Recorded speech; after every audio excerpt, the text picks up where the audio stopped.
¿Estamos en vivo?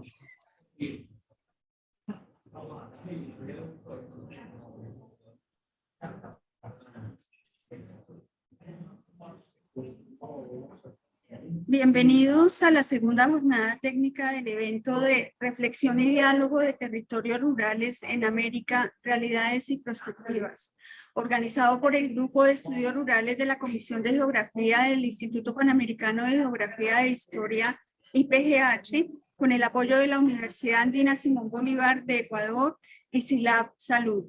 El objetivo del evento es analizar y reflexionar sobre las implicaciones del poder político, económico y social en la configuración de los territorios rurales en distintos países de América. La primera jornada de este evento se realizó el 9 de septiembre pasado con la participación de importantes expositores de Ecuador, México, Colombia, Brasil, Uruguay, Venezuela, Bolivia y Canadá. Se plantearon temas de inequidad y diferencia espacial por procesos extractivos y temas relacionados con la participación rural y la agricultura familiar. La segunda jornada que nos reúne el día de hoy, 16 de septiembre de 2021, cuenta con la participación de países como Perú, Brasil, Ecuador, Colombia, Bolivia y México. Contiene presentaciones relacionadas con espacios de vida desde las propuestas comunitarias y temas de género, migraciones y ruralidad.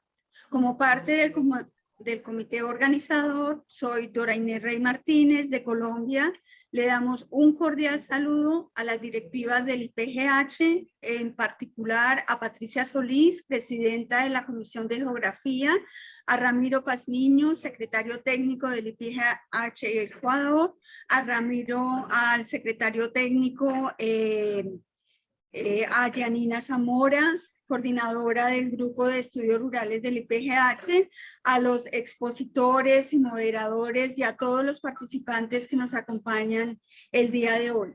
Esperamos que esta jornada brinde espacios de diálogo, cuestionamiento y propuestas que acerquen a la geografía al entendimiento de la construcción del espacio por parte de las comunidades rurales, que aporten a la solución de problemas reales y a la resolución de conflictos y desigualdades territoriales que hoy están presentes en todos nuestros países. Muchísimas gracias.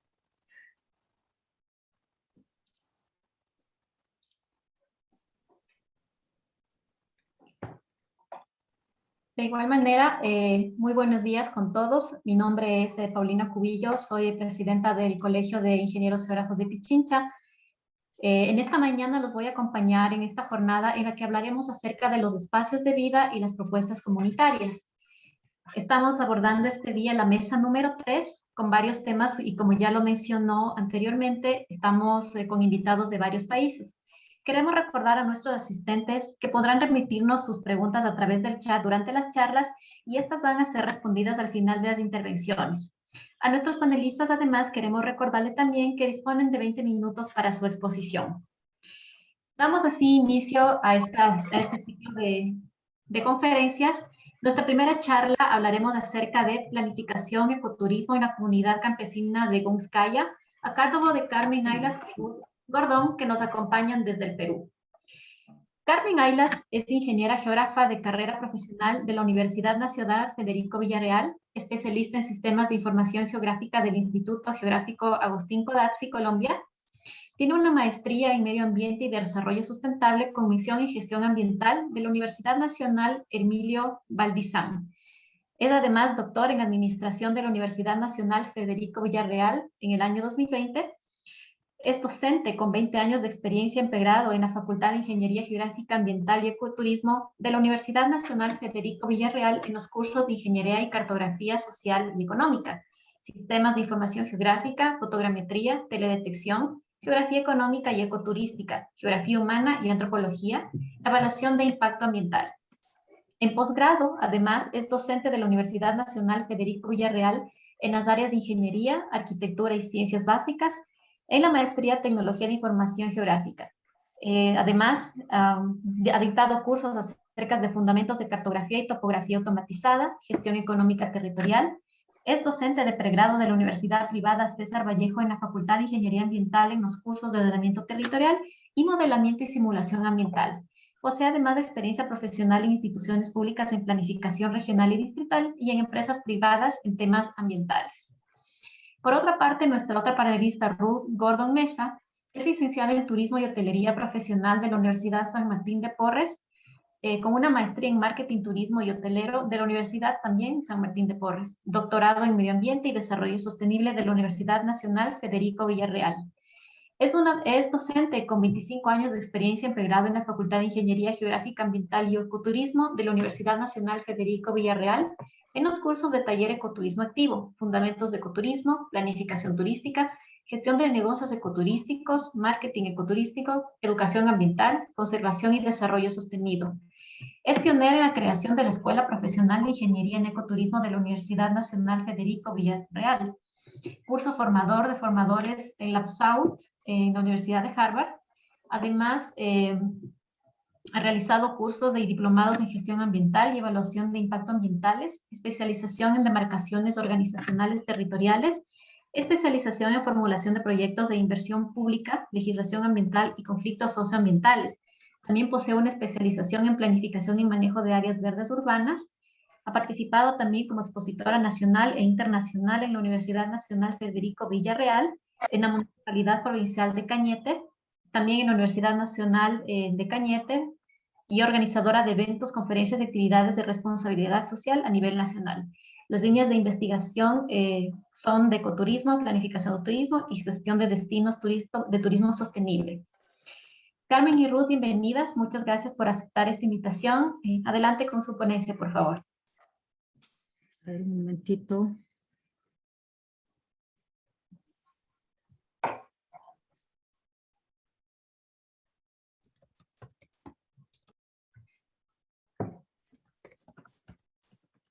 Buenas, ¿se puede visualizar? Muy buenos días con todos. No sé si se visualiza, por favor. Sí, podemos, sí se ve. Buenos días, ante todo, las gracias por el comité que nos han permitido presentarnos. Somos dos ponentes, pero comuniqué hoy día que nuestra compañera, la magistra Ruth Gordon, la están operando de emergencia, por eso que voy a tratar de llevar todo el tema, ¿ya? Y habrá posiblemente otra oportunidad. Nuestro tema de presentación es la planificación del ecoturismo en la comunidad campesina de Huancaya.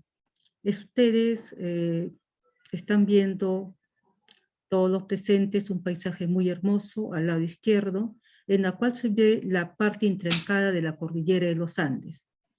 Este es un lugar que cruza por toda la cordillera, de todo el sur y el norte, y la parte más fuerte se encuentra en toda la cordillera, en la parte sierra y costa andina del Perú, dando lugar pues a los tres grandes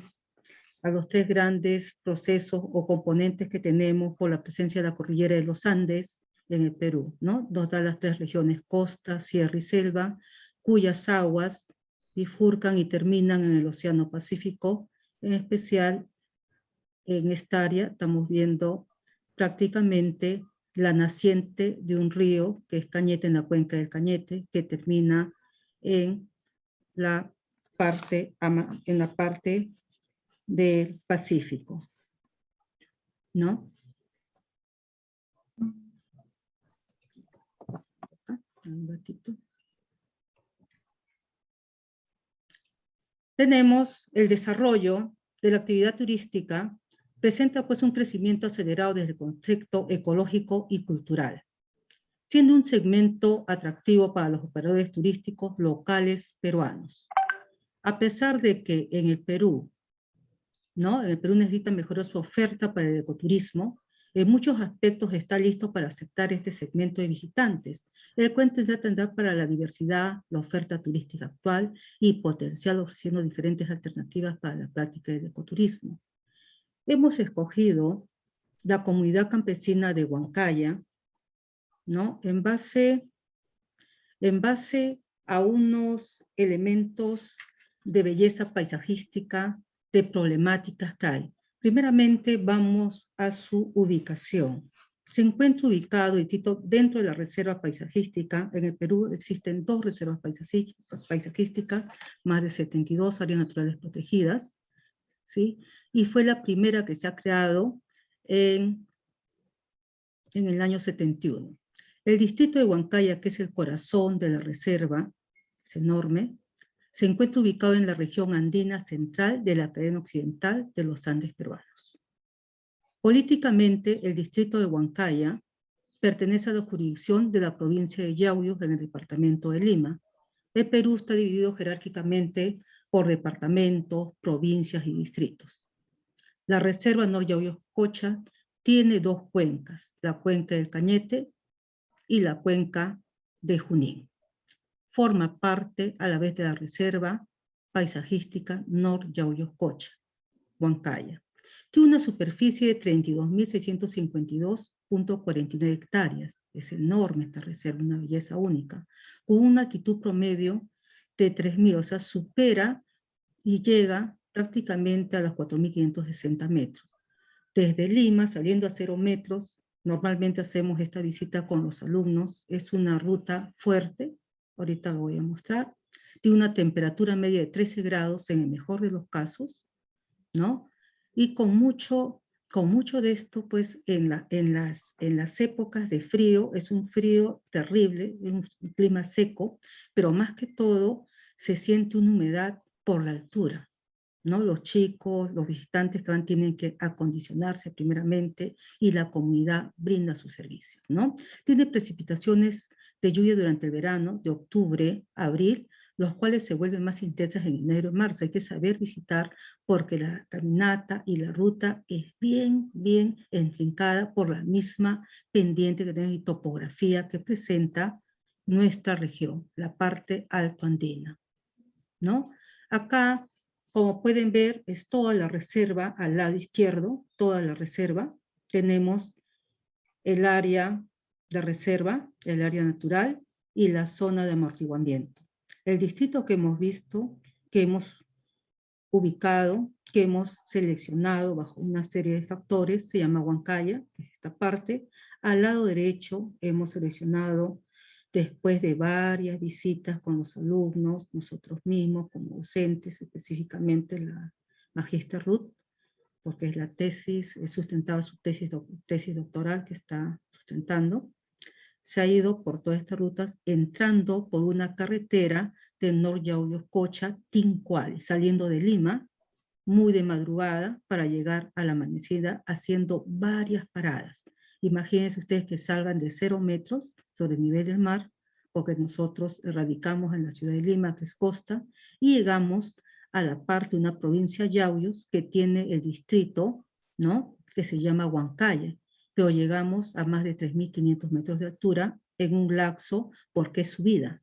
Es bastante alto, bastante picada, bastante abrupta, las curvas de nivel, y llegamos al primer punto que los chicos bajan a las 5 de la mañana para hacer una secuencia, bajamos en el punto Tincualis, que estamos a 3.000 metros de altura, ¿no? Por eso se tienen que aclimatar y seguimos toda la ruta, y ya a las 8 de la mañana estamos en Vitis y llegamos cerca a las 9 al distrito de Huancaya, que es este, pero vamos a ver, separar, y están sus puntos de coordenada. Se hace toda una secuencia, la provincia, todo el Perú, la provincia de Lima, ¿no?, del departamento de Lima, perdón, la provincia que es Yauyos, y el distrito Huancaya. Este es el distrito, el área que estamos seleccionando, ¿no?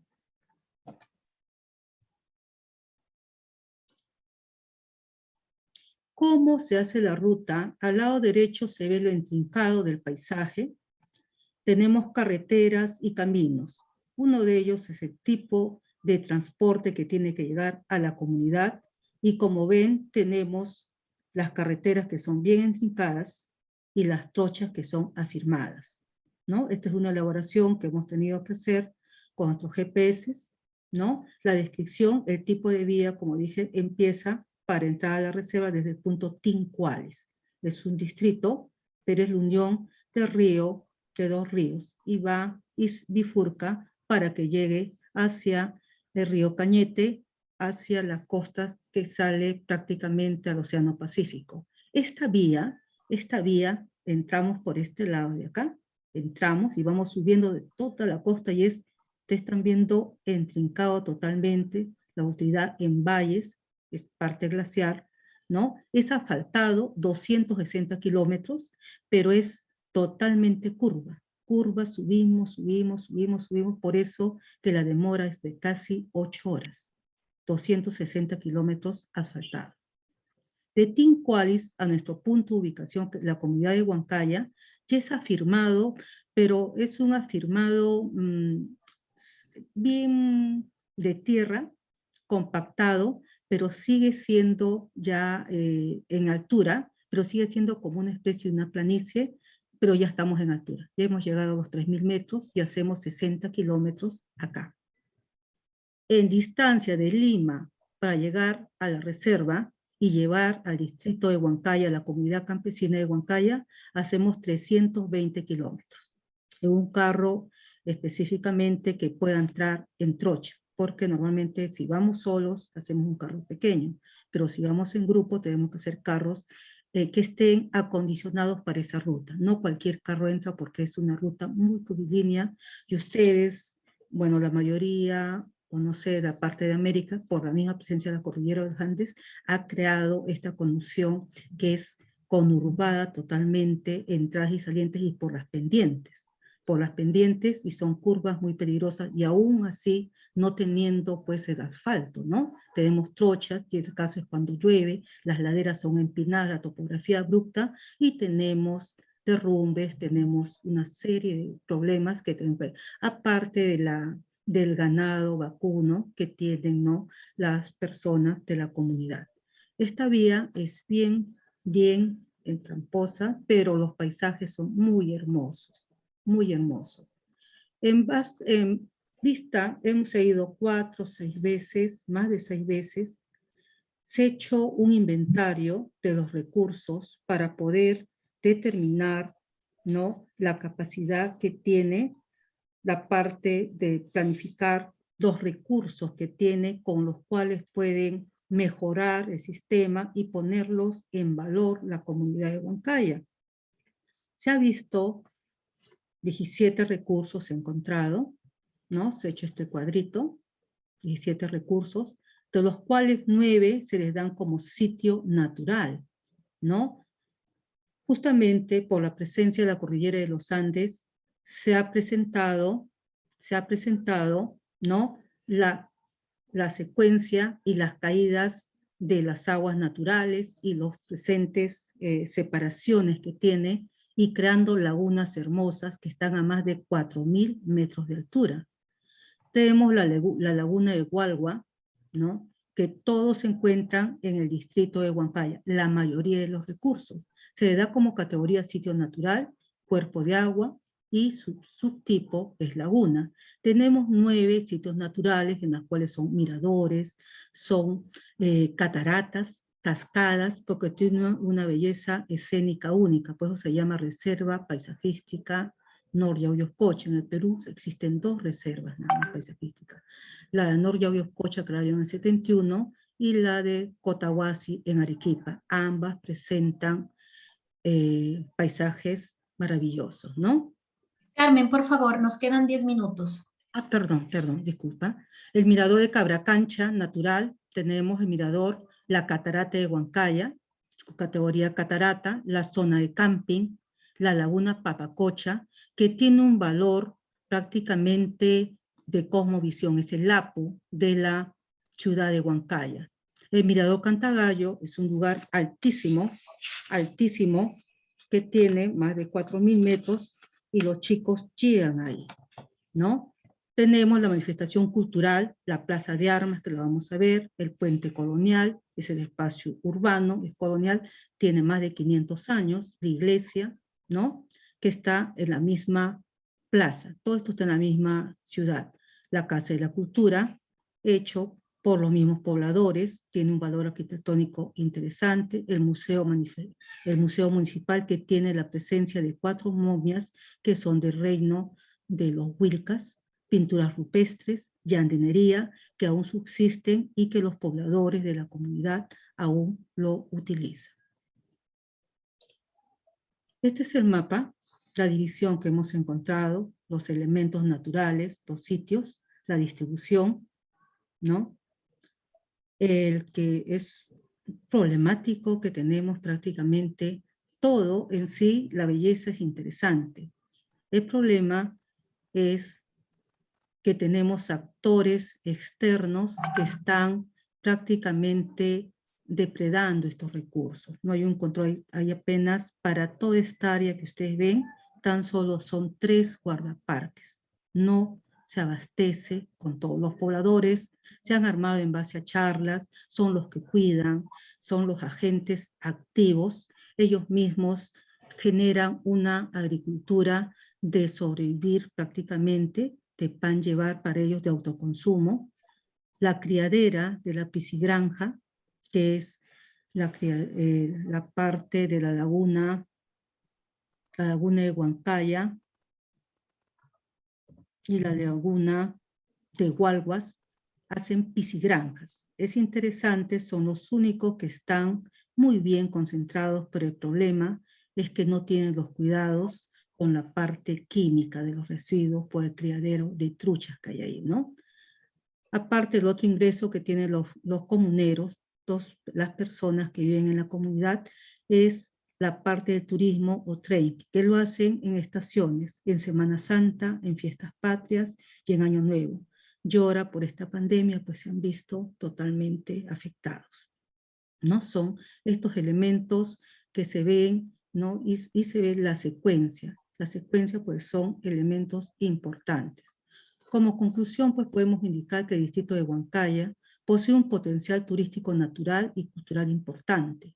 Para la planificación del ecoturismo permitirá el acondicionamiento de la infraestructura, que es muy pobre aún, y la planta turística. Lo que tiene son bastantes actividades, bastantes atractivos turísticos, las actividades económicas rentables en forma sostenible. Se pretende y se apunta ya a esto. Lógicamente, pues sin impactar ni degradar el ecosistema natural.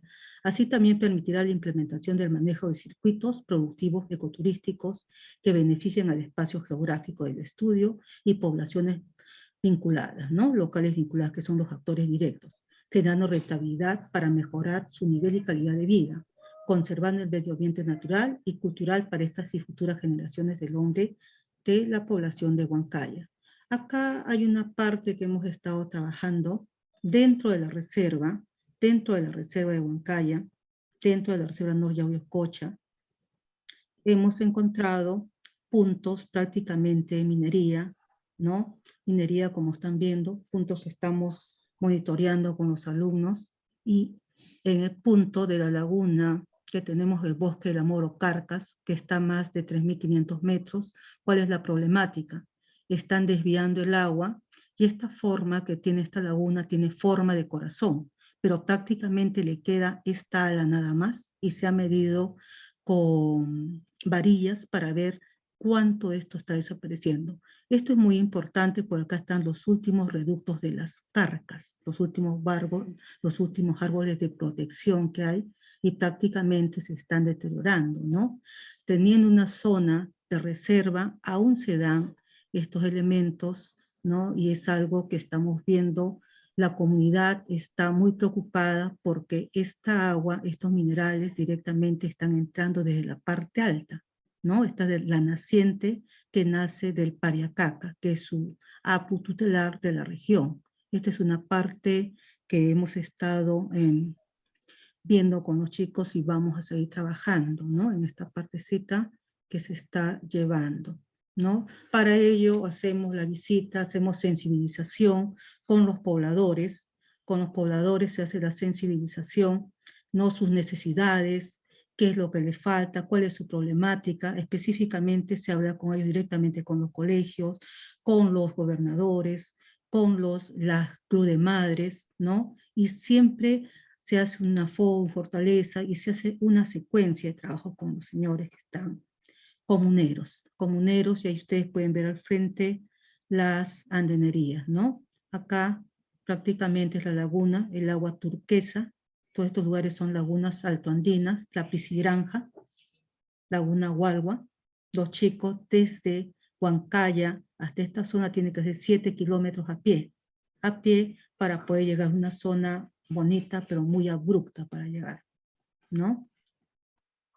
Tenemos Huancaya, las cascadas de agua, producto de las mismas corrientes, cascadas secuenciales que vienen de la parte altoandina, ¿no? Y está rodeado de hermosas lagunas, cascadas, muy interesante, ¿no? Los cuales aprovechan de un modo, pues, aún básico, ¿no? Es una reserva pues, muy interesante para tratar de aprovecharla, ¿no? Ahí tenemos sitio natural, la cascada de agua, ¿no? Y lo que hacemos, se hace un pago a la tierra, se hace una pachamanca, ¿no? Y se paga a la tierra, se hace un pagapo a la tierra, la pachamanca, para que puedan llevarse con bien todo la secuencia que se hace en un día a diario, ¿no? Que se hace con coca, una serie de pagos que se le da a la tierra, ¿no? Se ve con los alumnos que se hace las visitas técnicas, se saca la muestra de agua, se da sensación a los niños, a los colegios, a los profesores, ¿no? Las muestras de agua, modelos de sonidos sonómetros que se presentan en trabajo, pero más que todo la problemática y ver, planificar en base a lo que tienen sus recursos los señores. Una reserva interesante, ¿no? Y las gracias, las disculpas del caso, por favor, buenos días. ¿Salgo? Sí, muchas gracias, Carmen, por esta interesante exposición que nos ha permitido entender la importancia de abordar la planificación ecoturística desde estos espacios comunitarios. Queremos comentarles que contamos con una gran asistencia al evento. Tenemos asistentes desde República Dominicana, Colombia, Ecuador, México, Panamá, Uruguay y Bolivia.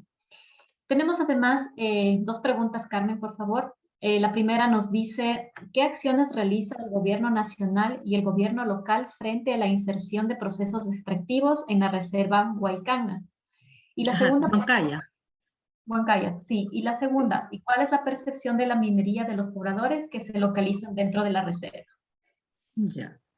Referente a la presencia que tiene el Estado, como le decía primeramente, es poca. Teniendo una reserva enorme, los que tenemos, por lo menos, los cuidadores son 3, y el que le toca a Huancaya es uno solo, y tan solo va en moto. Las visitas que hace a la reserva, a la parte de Huancaya, prácticamente los hace 2 veces por mes, o a veces se puede decir quincenalmente, excepto cuando hay una intervención, porque el turismo que viene, que es mayormente local y extranjero que está llegando, se sientan, y hace poco ha habido un incendio forestal, hace poco, no, hace 2 años, porque está toda la pralandería interesante, pero se sientan y fuman, y resulta que los vientos llevan, y como está, dependiendo de la estación del tiempo, si está en clima seco, pues eso se incendia rápidamente. No hay una buena difusión desde el ministerio, desde CERNAM. Lo que sí está haciendo la comunidad local, ellos se han organizado, están mejor organizados porque cuidan su comunidad. Si no lo cuidan, ¿de dónde van a generar ingresos? Porque ellos generan ingresos en base a sus recursos paisajísticos, ¿no? Y referente que hace a la minería, prácticamente el Estado no está haciendo mucho, no está haciendo mucho. La comunidad y la parte del distrito se han unido, Vitis, con Huancaya, y están haciendo el reclamo. Pero como saben, muchas veces pues los pueblos están olvidados porque son terrenos comunales, son terrenos comunitarios, ¿no? Y otra de las cosas, el acceso. Ellos tienen más relación con Huancayo, que es otro departamento, que llegan en 2 horas, que la relación que tienen Huancaya con Lima, ¿no? Que pertenece al departamento de Lima, provincia de Lima, pero para llegar hacia Huancayo, en la subida hacemos desde Lima 8 horas por la altura, en la bajada lo hacemos en 3 horas, ¿no? Pero es intrincado, Ellos prefieren hacer la otra ruta y el reclamo hacia Junín, pero es como todos los, no sé si será igual en los países de ustedes, pero es muy lento el reclamo, por eso tenemos conflictos sociales, o sea, muy poco es lo que se hace. Los mismos pobladores son los que están prácticamente midiendo con las universidades, están viendo qué tratamiento se hace, van las universidades de ingeniería. Uno de los actores fuertes ahí es el Colegio Químico que está entrando, ¿no? Ministerio, la Universidad Agraria, y nosotros que estamos entrando en la parte de ver la parte turística y tratar de hacer un inventario que ya se ha hecho, ¿no? Es bien poco. Y esto de prácticamente lo que es la minería, no lo tocan. Nosotros recién estamos entrando en este caso desde el año pasado. O sea, siempre nos han dicho, hemos ido a tomar los puntos de control. Aún no tocan, se puede decir, pasivos ambientales que ya lo han dejado, y esos pasivos había minas. ¿Qué es lo que hacen los pobladores? Por la misma necesidad empiezan a trabajar ahí, ¿no? Los reductos que quedan, haciendo más daño posiblemente que la minería legal, que está fuera o en inmediaciones de la zona de reserva. Eso es lo que les podría decir, pero eso está en estudio, o sea, aún no ven ese tema, o sea, prácticamente lo vamos a tocar reciente y la comunidad está en conflictos ahorita, ¿no? La comunidad, y lógicamente por este mismo hecho de la pandemia ha quedado todo en cero, no hay mayores avances, ¿no? Esperemos que todo esto pase y se vuelva a retomar, porque esto está hace 2, 3 años. Eso es lo que le podría decir. Muchas gracias, Carmen. Al final de la mesa del día de hoy, recogeremos las demás preguntas que nos están llegando a través del chat y las haremos para unificar con todos los demás panelistas. Vamos a continuar con nuestra segunda charla, que lleva por título Uniendo Ruralidades, Naturaleza y Turismo, un enfoque metodológico, territorial y comunitario, a cargo de Paulo Vaqueiro, que nos acompaña desde Brasil. Paulo es licenciado en Geografía por la Universidad Federal de Bahía, con una especialidad en Gestión Ambiental de la Universidad Católica de Salvador. Cuenta con una maestría en Geografía de la Universidad Federal de Bahía y un doctorado en Geografía de la Universidad Federal de Pernambuco. Además, es profesor asociado de Geografía y del programa de posgrado en Ciencias Ambientales de la Universidad Federal de Occidente de Bahía y actualmente es el líder del grupo de investigación Dinámicas Espaciales y Territoriales. Además, posee experiencia en el campo de la geografía con énfasis en geografía urbana, geografía histórica y geografía turística. Pablo, bienvenido. Adelante con tu exposición, por favor. Gracias, Paulina. Buenos días con la gente que me escucha. Les digo que voy a presentar en portuñol.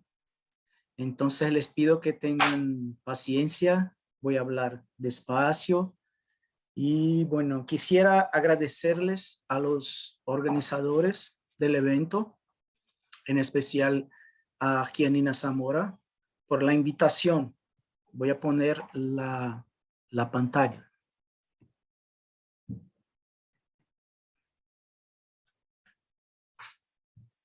¿Se ve?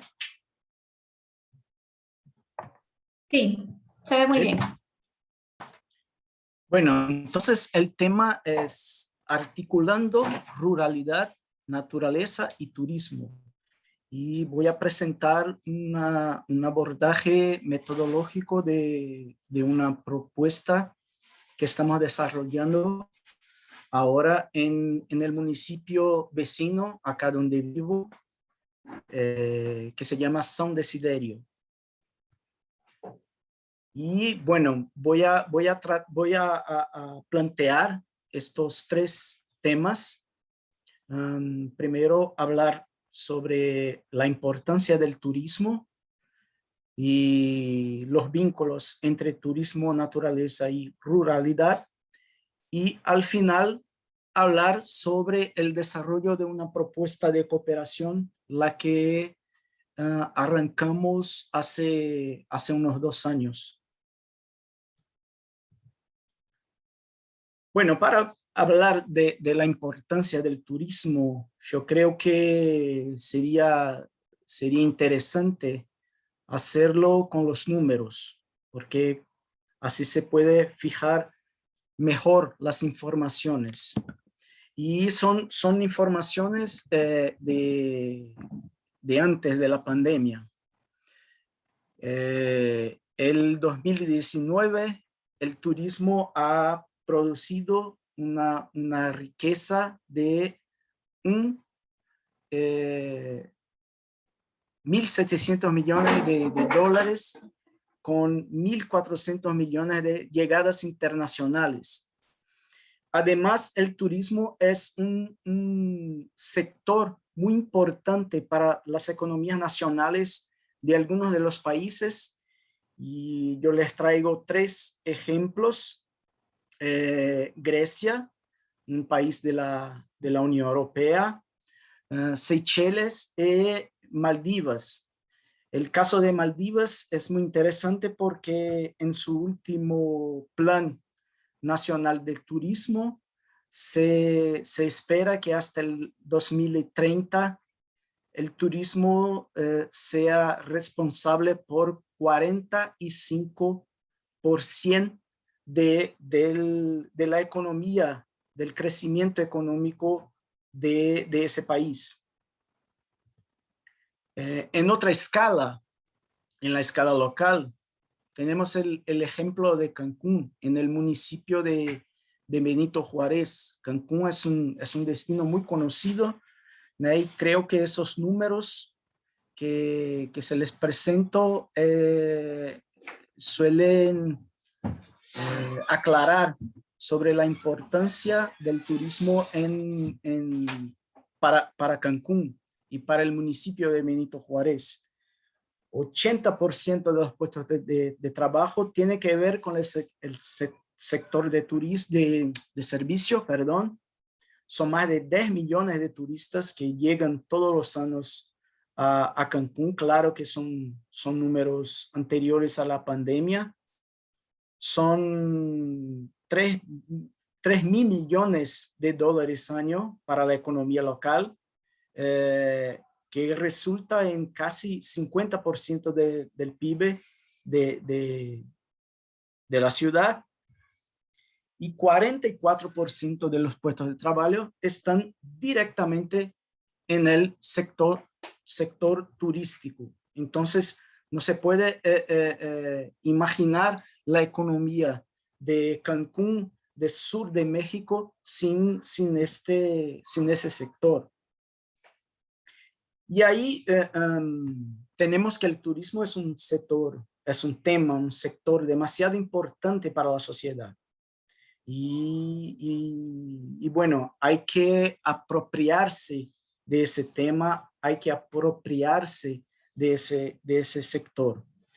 Pero a menudo lo que se ve es que el sector está en manos de los agentes hegemónicos. Y estos van a tratar el turismo y el territorio a partir de sus propias demandas. Los modelos que tenemos hoy en día son de explotación de la fuerza de trabajo con mucha precarización del trabajo, la explotación de la cultura y del medio ambiente en los destinos turísticos, mientras se les imponen retóricas de desarrollo. Es muy común escuchar que el turismo es un elemento que produce desarrollo. Ahí les traigo un ejemplo muy interesante, que es el ejemplo del litoral norte de Bahía, que es una región sumamente turística, y hay todo un programa del Estado para el desarrollo del turismo en esa región, y se produce discursos de mejora de la calidad de vida de la población local, pero en ese estudio que hicimos yo y 2 colegas, uno de la Universidad Federal de Ceará, acá en Brasil, y otro de la Universidad de Le Mans, en Francia, vemos que al contrario hay un montón de conflictos que son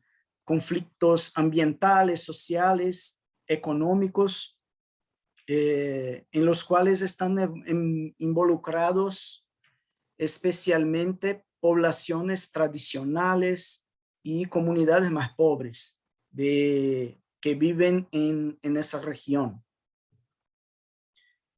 Bueno, ahora vamos a hablar un rato de los vínculos entre turismo, naturaleza y ruralidad. Bueno, al contrario de lo que se escucha, el turismo es dependiente de la naturaleza. Es común que digan los agentes que el turismo, que la naturaleza depende del turismo para su preservación, pero es justo el contrario.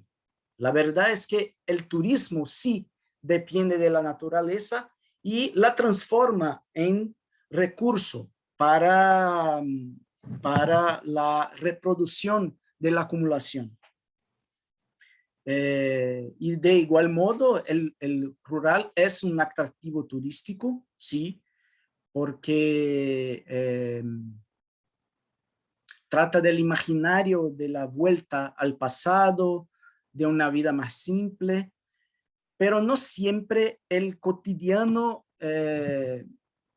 digamos, legítimo, no me gusta esta palabra, pero bueno, el cotidiano legítimo de los campesinos no siempre es espectacular. Entonces hay que crear escenarios para el turismo y para el turista.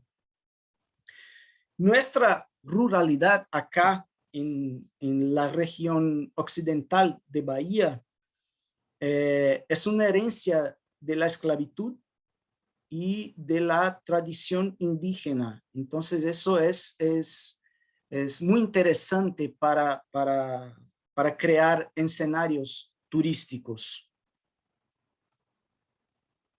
En estos modelos dominantes, esos modelos que son desarrollados por los agentes hegemónicos, el turismo se convierte en una excusa bajo la idea de que es una industria sin chimenea, la idea de que el turismo va a generar ingresos, que es una verdad, que va a generar calidad de vida, que no siempre es una verdad, y preservación ambiental. La verdad es que el turismo, como lo conocimos, produce procesos de reestructuración territorial productiva, como dice Milton Santos. Son procesos que van a transformar el territorio en territorios dependientes de ese sector y hace con que la población sea alejada de su propia realidad. Y eso tiene como uno de las estrategias la retórica del ecoturismo, como pueden ver en este ejemplo. Lençóis es una de las más importantes, uno de los más importantes municipios turísticos de Brasil, especialmente para las prácticas de ecoturismo. Y aquí se puede ver un cartel, no sé cómo se dice en español,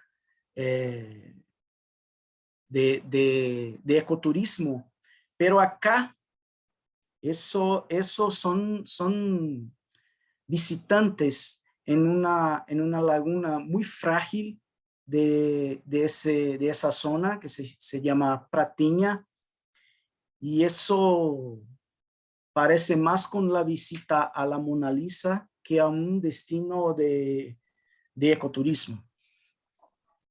Entonces hay toda una retórica, un sello verde del turismo que no se convierte en una realidad en términos de la apropiación y dominación del territorio. Y es justo para hacer la crítica y producir un modelo alternativo de turismo que el grupo de investigación de que soy parte ha desarrollado una propuesta que vamos a ver adelante. Bueno, antes voy a caracterizar el municipio de San Desiderio. Nos quedan 10 minutos, Pablo, por favor. ¿Perdón? Nos quedan 10 minutos. Gracias. El municipio con el más grande PIB agrícola de Brasil es parte de una zona de producción de agronegocios, de soja, maíz y algodón, y es también un municipio turístico, pero no en esa zona donde estamos trabajando. Es un municipio muy grande, tiene como 15.000 kilómetros cuadrados, es más grande que Timor-Leste y está ubicado en el bioma del Cerrado, son las sábanas de Brasil.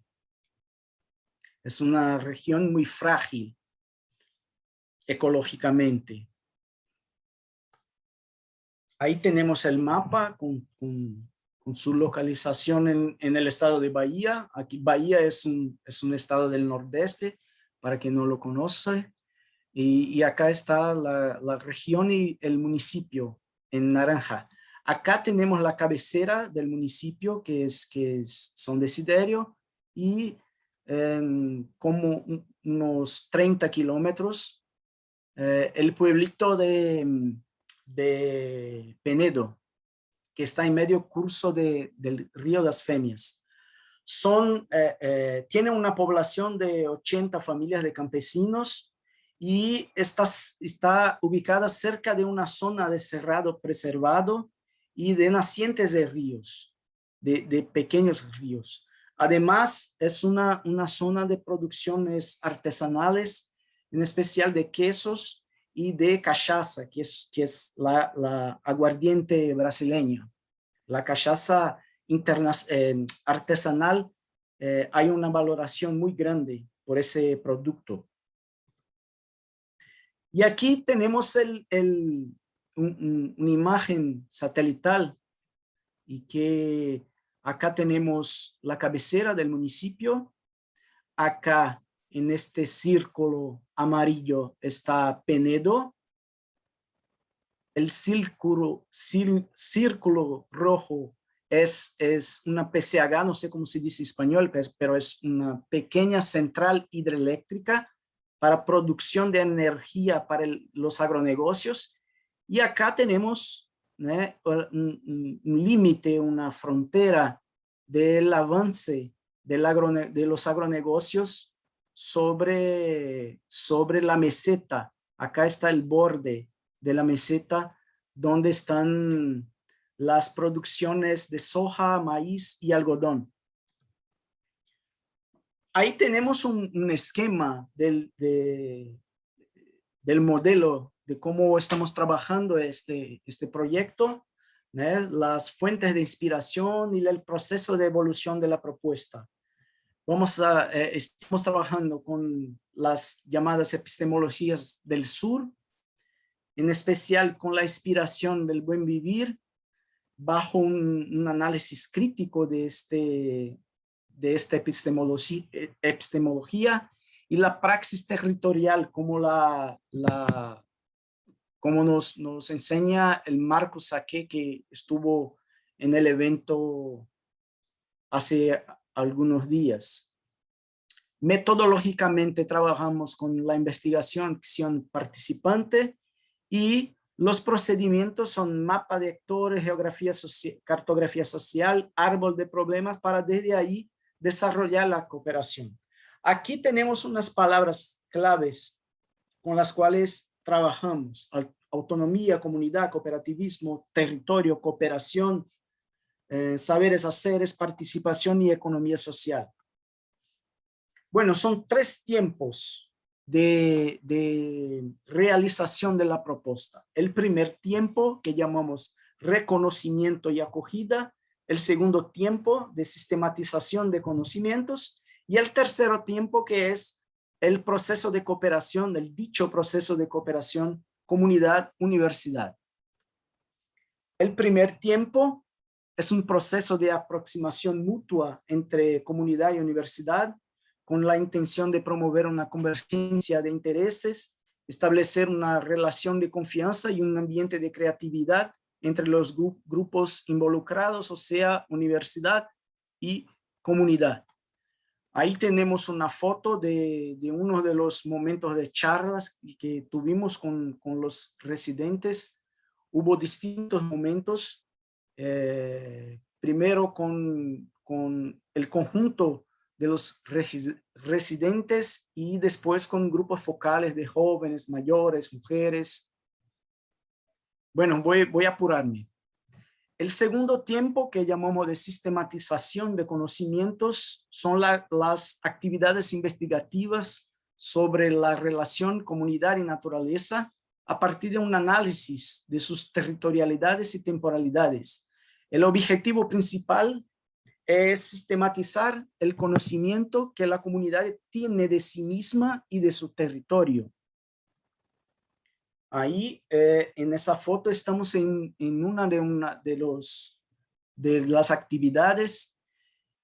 Utilizamos metodologías participativas como las que pueden ver y además la obtención de datos junto al gobierno local, datos estadísticos de la comunidad para sabermos cuántos son, de qué viven, qué hacen, etcétera.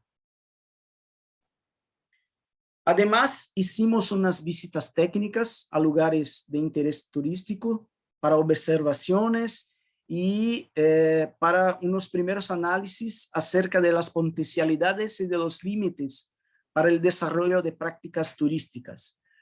En una de esas visitas vimos algo que nos han dicho los residentes, que es el conflicto con la pequeña central hidroeléctrica. Hubo una caída del nivel del agua muy rápido y ellos nos dijeron que sería a causa del represamiento del agua para producción de energía. Y ahí, ¿qué conocimientos hemos acumulado en estas tareas? Primero, la delimitación territorial de Penedo. Segundo, la propia comunidad, segundo su cosmovisión.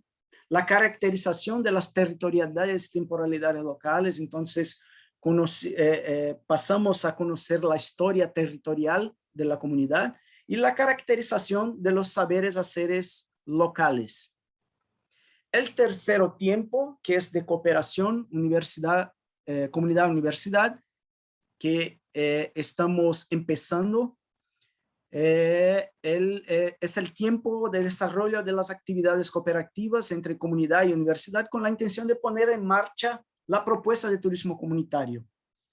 Y ahí nuestros proyectos, nuestras acciones que están en ejecución y que vamos a iniciar la ejecución son 4. Análisis de los conflictos hídricos en la cuenca del Río das Fêmeas, que para nosotros es muy importante conocer cuáles son esos conflictos. El plan maestro de un sendero interpretativo de la naturaleza para prácticas de turismo pedagógico. Una propuesta de educación ambiental participativa con énfasis en la convivencia con el río y el tratamiento de la basura, y el plan maestro para implantación de un camping en la localidad. Bueno, es eso. Espero que me hayan podido comprender y Ahí está mi correo. Muchas gracias. Muchas gracias, Pablo. Sin duda ha sido muy interesante este abordaje tan diferente del aspecto turístico desde una perspectiva comunitaria. Vamos a continuar con nuestra tercera charla. En esta charla nos acompañan desde Ecuador la doctora Marta Villagómez y también nuestra geógrafa Rosita Cuesta con el tema Metodología para determinar tipologías rurales en el Ecuador, aplicables a otros países de América Latina. Marta Villagómez es ingeniera geógrafa y del medio ambiente con una maestría en gestión ambiental de la Universidad de las Fuerzas Armadas y un doctorado en geografía por la Universidad Nacional del Sur de Argentina. Ha realizado estudios de geografía y territorio que le han permitido analizar distintas temáticas para poder realizar modelamientos espaciales en las tomas de decisiones tanto en el ámbito local, regional y nacional. Esto le ha permitido conocer de las potencialidades de la información geoespacial para poder aplicarlas en la extrapolación del conocimiento adquirido en los ámbitos internacionales. Su línea de investigación se direcciona a analizar la relación de las manifestaciones espaciales ocasionadas por el ser humano sobre su entorno. En este contexto, la problemática rural y su configuración espacial se constituyen uno de los temas de mayor preocupación mundial debido a la migración que ocurre. A continuación también nos va a acompañar Rosita Cuesta, que es geógrafa y magíster en ordenamiento territorial y planificación territorial por la Pontificia Universidad Católica del Ecuador y doctora en geografía por la Universidad Nacional del Sur en Argentina. Es especialista en geografía en el Instituto Geográfico Militar y responsable del área de simbolización y diseño del IGM. Consultora en proyectos de análisis y procesamiento de geoinformación para entidades del Estado, responsable de proyectos de investigación en el campo geográfico auspiciados por el IPGH, en la actualidad directora del proyecto GeoEduca de las Américas, autora de varias publicaciones de divulgación geográfica principalmente orientados a la educación y generación de documentos de pronta respuesta, así como cartografía oficial del Ecuador. Su línea de investigación se relaciona con el análisis espacial dentro de un fuerte componente socioeconómico y ambiental que permite entender las interrelaciones del ser humano sobre la base cartográfica, dando como resultado metodología y mapas de síntesis que aportan en la toma de decisiones de las autoridades competentes en los ámbitos de desarrollo, seguridad y defensa. Marta y Rosita, bienvenidas. Adelante con su charla, por favor. Buenos días con todos, un gusto saludar y quisiera comenzar agradeciendo la gentil invitación para compartir este espacio de análisis, de discusión acerca de las problemáticas del mundo y territorios rurales. Principalmente muchas gracias a Janina, que es la responsable del grupo de estudios rurales del IPGH. Esta mañana quisiera compartir con ustedes el proyecto denominado Metodología para la elaboración de atlas rurales en América Latina, con el caso práctico de estudio que es del Atlas Rural del Ecuador. Quisiera comentarles que este proyecto se desarrolló en el marco del programa de asistencia técnica que auspicia el IPGH en el año 2018, en el cual tuvimos la suerte de contar con especialistas del análisis de diversas temáticas rurales de Argentina y de Paraguay. Básicamente, este proyecto está encaminado a brindar aportes en el campo metodológico a través de la generación de una propuesta que permita el análisis de territorios rurales, así como una posible zonificación de estos espacios. A continuación les voy a presentar los objetivos generales de este proyecto. En primera instancia fue elaborar y documentar la metodología para la elaboración de atlas rurales en América Latina, partiendo de un estudio geográfico del espacio rural, utilizando a la cartografía como herramienta de análisis y síntesis. Otro objetivo general fue mostrar a través de estos mapas de síntesis, los cuales están acompañados de textos explicativos, gráficos y fotografías, el mundo rural ecuatoriano, situando este eje de análisis en dos grandes elementos. El primero, que es la transformación productiva que se promueve en la actualidad en los diferentes espacios rurales de nuestros países latinoamericanos, y en segunda instancia, en la nueva relación campo-ciudad, que altera el funcionamiento de lo rural, generando nuevas oportunidades de desarrollo y calidad de vida de los pobladores. Todos sabemos que temáticas como la diversidad productiva, las migraciones, la pobreza, el manejo de los recursos naturales, los servicios ambientales que estos espacios rurales pueden brindar, en la actualidad han cobrado mucha relevancia. Los objetivos específicos de este estudio fueron documentar la metodología utilizada en el proceso de investigación, la cual nosotros ponemos a disposición de los diferentes sectores y tanto académicos como de investigación para que pueda ser replicada en otros espacios rurales de toda Latinoamérica. El segundo objetivo específico fue mirar lo rural desde una perspectiva territorial, no sectorial, es decir, desde una tradición geográfica que encuentra en la cartografía una herramienta invaluable por su carácter analítico y sintético. Construir tipologías del espacio rural ecuatoriano fundamentadas en las particularidades territoriales y productivas. Otro objetivo fue elaborar un documento de divulgación geográfica que muestre la ruralidad ecuatoriana y sirva como una fuente de consulta para las diversas entidades del Estado, así como otros posibles usuarios. Otro de los objetivos igualmente que nosotros quisimos aportar con este estudio es brindar una alternativa metodológica para el análisis de los espacios rurales a través del análisis de diferentes variables geográficas. Las instituciones participantes dentro de este proceso de investigación fueron el Instituto Panamericano de Geografía, Historia y PGH, el Instituto Geográfico Militar del Ecuador, el Instituto Nacional de Estadísticas y Censos, el Ministerio de Agricultura, la Universidad de Fuerzas Armadas, ESPE, la Universidad Central del Ecuador, la Universidad Nacional del Sur Argentina y el Instituto de Desarrollo de Paraguay.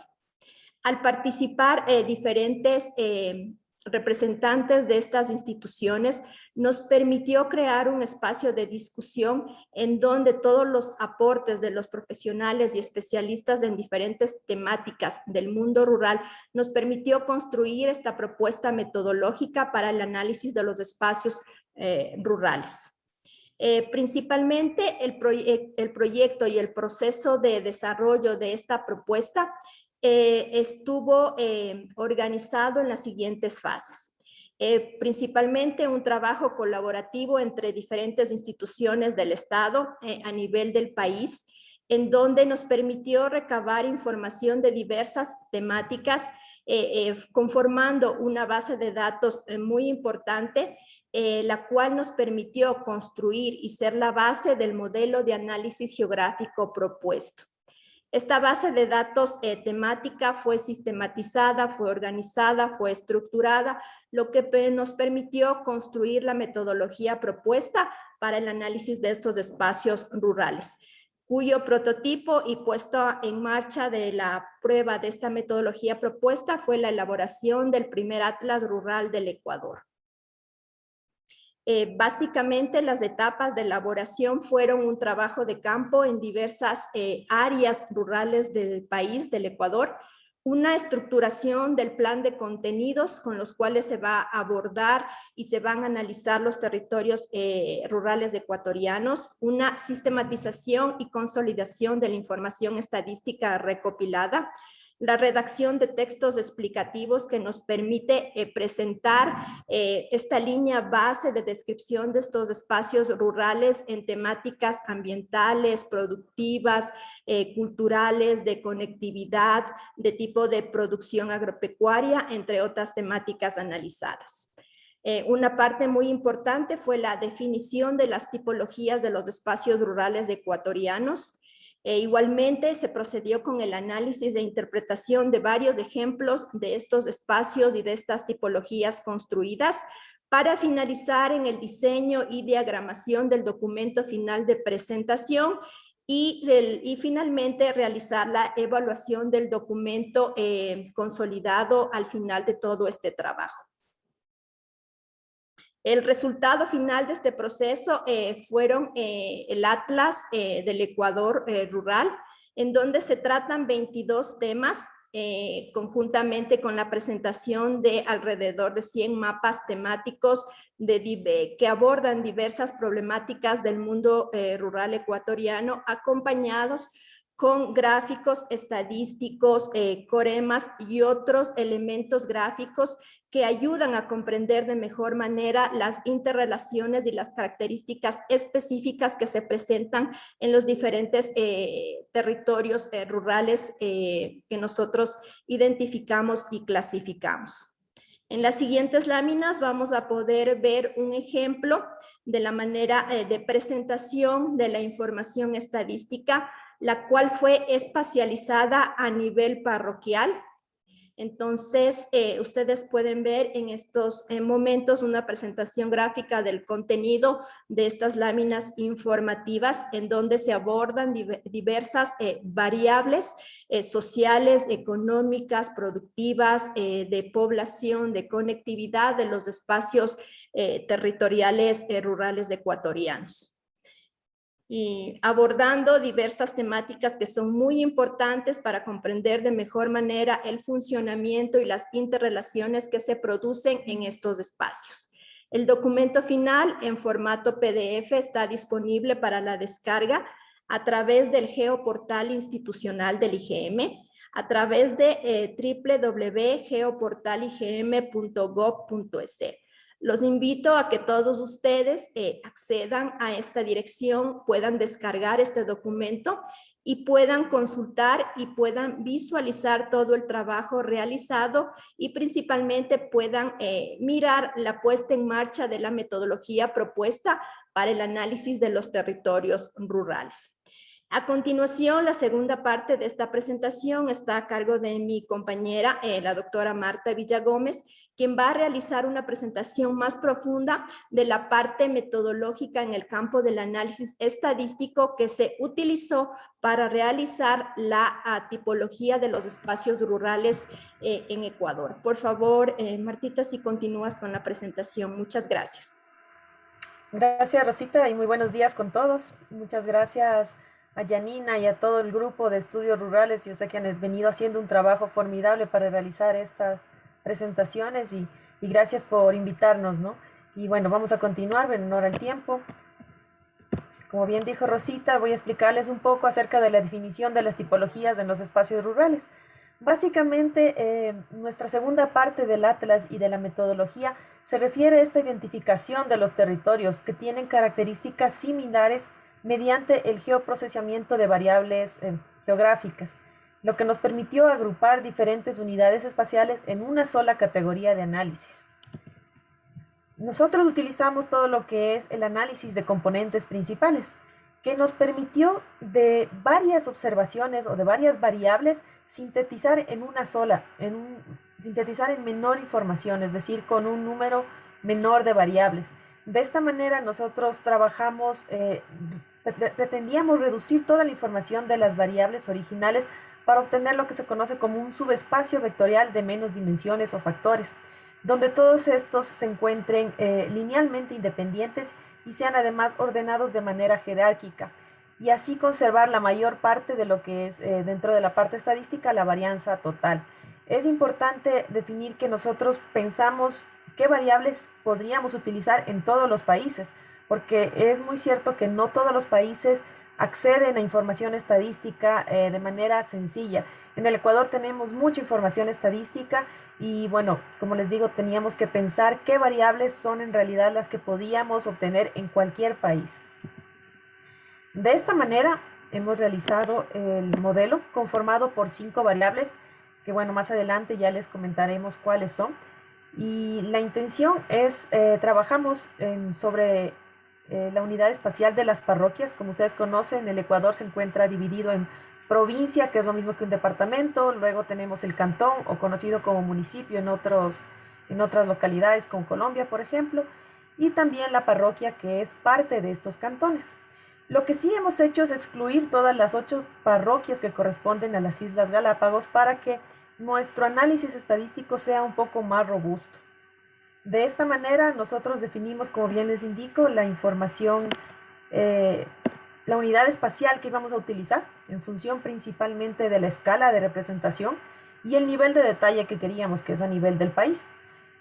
Inicialmente tenemos que decir que hemos eliminado todas las zonas aglomeradas donde existían más de 15.000 habitantes para poder definir, es decir, ya nosotros estamos tomando que con mayores de 15.000 habitantes para nosotros ya será una zona urbana o consolidada. Acá ya tenemos las variables que hemos trabajado. En este caso tenemos 5 variables que son población, la tasa de crecimiento, el urbanismo, el porcentaje de la población económicamente activa y la distancia a localidades de más de 15.000 habitantes.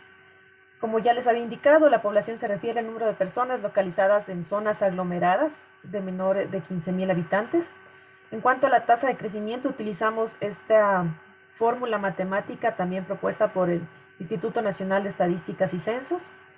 En el tema del urbanismo estábamos refiriéndonos a la concentración de la población, principalmente en la cabecera parroquial, a fin de conocer si ésta crece o decrece. De igual manera, todo lo que es la población económicamente activa nos interesa sobre todo lo que es el sector primario. Este dato igual se lo presentó en términos de porcentaje. Y la distancia a las localidades de 15.000 habitantes. Es ahí donde nosotros decidimos descartar en cierta forma las parroquias que se encuentran en Galápagos y analizarlas separadamente, debido a que, como se conoce, Galápagos se encuentra a 1.000 kilómetros del continente. Y eso nos daba un poco de problemas al momento de correr el modelo. Estas variables que ustedes, como pueden observar, son sencillas, son en realidad las más fáciles de encontrar en los diferentes países, nos permiten que nuestro modelo sea consistente y además que no sea redundante, porque muchas veces utilizar variables redundantes nos hace que el modelo pierda la robustez. De esta manera, nosotros trabajamos con la media y con la desviación estándar para precisamente reducir este espacio vectorial inicial desde 5 hasta 2 dimensiones. Entonces, lo que nosotros hemos generado es acumular estas variables en términos de la varianza total, y así obtuvimos 2 factores, el factor 1 y el factor 2, que fueron expresados, en este caso el factor 1, en términos de la varianza, y se puede sobre todo hablar en términos de población y de su actividad económica. Mientras que el factor 2 podemos analizarlo o podemos entenderlo en términos de crecimiento poblacional y sobre todo de urbanismo. No me voy a detener mucho en esta parte porque es en realidad todo un tema, así que en términos generales nada más les voy a explicar que hemos tomado estos 2 factores y a partir de ello nosotros hemos homogenizado, digamos, esta información para poder correlacionarla. Y de esta manera trabajamos con un método que se conoce como WAR o de pérdida mínima de inercia, que nos permite agrupar todo lo que son las variables que tenemos a partir del análisis de componentes principales. Entonces, esta agrupación nos permitió al final obtener 5 estratos, básicamente. Estas 2 agrupaciones, aquí tenemos 2 clústeres o 2 tipos de métodos de agrupamiento para poder al final entender cuáles fueron las tipologías que nosotros obtuvimos en términos de las variables que hemos venido analizando. Nada más aquí les queríamos mostrar cómo ha quedado igual la tabla que hemos trabajado en función de las parroquias, y cada una de ellas, pues claro, tiene sus variables, las variables que habíamos mencionado antes, con los 2 factores que hemos analizado del análisis de componentes principales, los agrupamientos o clúster que realizamos y luego al final una reagrupación o reclasificación de esta información para sintetizarla de mejor manera. Nada más 2 pequeñas conclusiones de esta parte, es que el análisis de componentes principales es el método que nos ha permitido identificar desde un conjunto de variables muy grandes, pasarlas a sintetizarlas a una variable mucho más sencilla de entender, un solo mapa que nos permite luego ya vamos a observarlo. Y el uso del análisis de componentes principales nos ha permitido también determinar estas tipologías rurales con las características en común, pero que además las distinguen de unas con otras significativamente. Eso es uno de los temas importantes que hemos utilizado con el análisis de componentes principales. Aquí es un mapa, les muestro el mapa de tipologías rurales del Ecuador, donde tenemos 6 tipos de tipologías. Si bien yo les dije que hemos clasificado 5, la sexta viene, digamos que con el análisis diferente, puesto que Galápagos es un análisis distinto a la de la demás población. Y aquí tenemos, por ejemplo, las 6 categorías que nosotros ya hemos definido: de conservación y turismo, de fuerte dinamismo productivo y relación campo-ciudad, la dinámica de la agricultura familiar. En color rosado tenemos también la diversificación y población concentrada en la cabecera. En color verde tenemos todo lo que son las tipologías rurales frágiles de la agricultura de subsistencia. Y de color amarillo tenemos las marginales y de frontera, ¿no? Así tenemos nuestra clasificación, y como ustedes pueden observar, hay espacios en blanco que son nuestras áreas urbanas que hemos ya descartado a partir de los 15.000 habitantes. Les voy a hablar un poquito de cada una de las tipologías, muy brevemente. Los territorios rurales y de conservación y de turismo, pues básicamente nuestro ejemplo es Galápagos. Es un ecosistema endémico de conservación y cuya actividad productiva es muy limitada, ¿no? Básicamente para el consumo, e incluso ellos tienen que obtener mucho de sus recursos desde el continente. La segunda tipología que habíamos visto un poco es de los territorios rurales de fuerte dinamismo productivo y de relación campo-ciudad. Tienen mucha relación entre el campo y ciudad, que ya Rosita nos había mencionado un poco en los objetivos. Y estos tienen como características principales que tienen actividades productivas ligadas al mercado internacional, una estrecha relación con la ciudad, una densidad de población bastante alta, la concentración de la población en los centros poblados principales, poca población en el sector primario. Y bueno, un ejemplo de este tipo de tipología es la Vinces, ¿no? La parroquia de Vinces en la costa ecuatoriana. Más adelante tenemos los territorios rurales dinámicos y de agricultura familiar, cuya característica principal es el predominio de la agricultura familiar, el dinamismo demográfico, o hay un equilibrio entre la distribución de la población y las áreas urbanas dispersas, y existen áreas cercanas a los centros poblados importantes. En este caso tenemos a la parroquia de Fátima, que se encuentra a 10 kilómetros de la ciudad del Puyo. El siguiente ejemplo que tenemos es el territorios rurales diversificados y población concentrada en su cabecera, cuya característica es un proceso de diversificación en su economía, es decir, hay muchísimos tipos de producción en su economía, la población concentrada en las localidades más importantes, y existe una baja población dedicada a la actividad primaria. Entonces, un ejemplo de esto tenemos Montecristi, que se encuentra en la provincia de Manabí. Otro de los territorios rurales se conocen como los frágiles de la agricultura de subsistencia.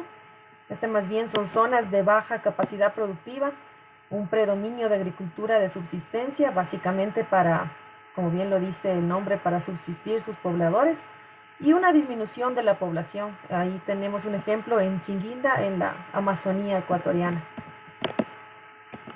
La siguiente tipología son territorios rurales, marginales y de frontera, que son básicamente los que se encuentran cerca de la frontera Ecuador-Perú. Son territorios de baja densidad poblacional, con mucha población indígena, son distantes a los centros poblados y producción limitada para el consumo. En este caso hemos puesto ahí un ejemplo de la parroquia del río Tigre en la Amazonía. Finalmente, aquí les queríamos mostrar un poco, que Rosita también nos mostró al comienzo, cómo nosotros hemos querido sintetizar todos los territorios rurales, y aquí hemos colocado igual un pequeño mapa, una pequeña descripción, la parte estadística es que es muy importante de cada uno de los territorios, y de igual manera un pequeño ejemplo de la PEA, ¿no? Aquí a la derecha tenemos también cómo se va conformando la población económicamente activa, la parte de las distancias que se encuentran a los centros urbanos más cercanos. Esta información que ya habíamos hablado de las variables, hemos hablado de cada uno de los territorios. Y bueno, queríamos también comentarles cuáles han sido los logros alcanzados en términos generales de este trabajo, que para nosotros ha sido o fue muy satisfactorio. Se pudo documentar una metodología de trabajo para la caracterización de espacios rurales, y esta puede ser replicada en otros países miembros de la Comunidad Panamericana, por lo que les comentaba que hemos analizado cuáles son las variables más comunes y más fáciles de encontrar en cada uno de los territorios. Se creó una red de investigación que también ha permitido el intercambio de conocimiento y experiencias. Se ha vinculado a la academia. De este proyecto debemos destacar que se sacaron 3 temas de tesis de pregrado y ahí se pudo también trabajar precisamente con estudiantes. También se cristalizó el trabajo colaborativo con otras instituciones del Estado y además pudimos difundirlo a través de la red de investigación del IPGH. La edición del documento impreso y digital del Ecuador para su publicación, que bien Rosita ya lo explicó, se encuentra en el geoportal institucional. Además también pudimos imprimirlo. Y bueno, también se realizó una publicación científica para la revista especializada del IPGH y adicionalmente en otra revista de editorial El Saber, en la que se hablaba justamente de la tipología de los territorios rurales y que se encuentra igual publicada en inglés. Básicamente esta sería nuestra presentación. Fuimos bastante sintéticas y bueno, si es que existieran dudas, comentarios, estamos igual atentas. Muchas gracias de nuevo y Pauli, te dejo ahí la pantalla. Muchas gracias, Martita y Rosita. Muy interesante esta propuesta metodológica desde un ámbito geoestadístico. Seguramente va a ser una contribución muy interesante para otros países de América. A continuación, tenemos nuestra cuarta charla que proviene desde Colombia con el tema Zonas morfoclimáticas aplicadas al desarrollo de sistemas agrícolas, a cargo de Carlos Castro y Yolima del Carmen Agualimpia. Carlos Castro es candidato a doctor en geografía con el convenio entre la Universidad Pedagógica y Tecnológica de Colombia y el Instituto Geográfico Agustín Codazzi. Magíster en geografía del convenio, especialista en geografía de la Universidad Santo Tomás, agrólogo de la Universidad de Bogotá, agrólogo de la cargo de profesional especializado en el grupo interno de trabajo de levantamiento de la subdirección de agrología. Es coordinador de varios levantamientos de suelo realizados autor de varias metodologías en las que destacan la zonificación ambiental geográficas, sus y zonificación climática aplicada a levantamiento de suelos. Fue docente ahora catedrático en el módulo de evaluación ambiental del grado de maestría en observación ambiental de geometría de cuencas hidrográficas, manejo y conservación de suelos y geología y suelo. Es coinvestigador en el grupo PROGAS de la Universidad Distrital Francisco José de Caldas. Es investigador fundador del grupo de suelos y ecología del Instituto Geográfico. Recientemente fue aceptado en el Instituto Geográfico de la Universidad de Colombia. Ha realizado varias ponencias a nivel latinoamericano. Por otra parte, Yolima Agualimpia es doctora en técnicas con especialidad en hidráulica por la Universidad Francisco José de Caldas, por la Universidad Francisco José de Caldas y sector público. Cuenta con experiencia profesional principalmente en la realización de estudios hidráulicos para proyectos principalmente de agua, drenajes de carreteras, estructuras hidráulicas, canales, obras complementarias y proyectos de alcantarillado de aguas limpias, estudios de crecientes para el diseño de obras hidráulicas, aspectos administrativos, participación profesional, coordinadora científica de congresos internacionales. Además, es miembro activo de los grupos de investigación PROGAS y certificacionales.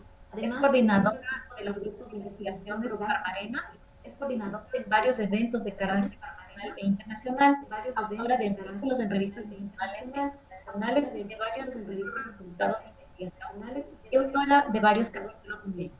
Algunos de estos se encuentran en publicación.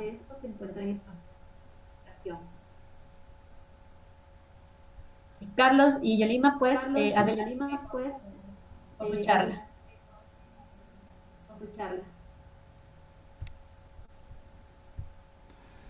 Muy buenos días. ¿Sí se escucha bien? Estamos con problemas de internet. No sé si me escuchan bien.